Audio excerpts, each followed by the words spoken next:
Welcome back. Let's face it, this year's Independence Day, a whole lot different. You have social distancing in place, many large fireworks displays canceled, but one Macon man has made it his mission to continue business as usual.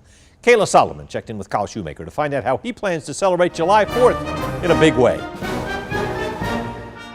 With most places across central Georgia canceling their Independence Day fireworks, one Lake Wildwood resident says he's carrying on the tradition like he's done for the last 5 or 6 summers. I mean, everybody wants a good fireworks show, but it's very difficult to put on a fireworks show. Will Shoemaker says last year's 4th of July fireworks were the best thus far,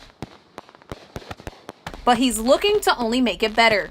Last year's show went pretty flawlessly. It was beautiful. I mean, it worked out exactly how we planned it, and everybody who was here had a great time. Some changes for this year include igniting fireworks from about 300 yards away and making sure it will still be worth the while. Just using better performance fireworks, still shopping local, no reason to go out of town or out of state. But it's kind of an interesting thing that we have the availability of the fireworks that we have in Georgia. Shoemaker says he doesn't want to spoil too much before the big show. It ought to seem like a very, very long grand finale from just about start to finish. But he appreciates the positive reception from his neighborhood every summer. Grateful for the neighborhood, and I'm also, humbled by being able to do this for the neighborhood. They're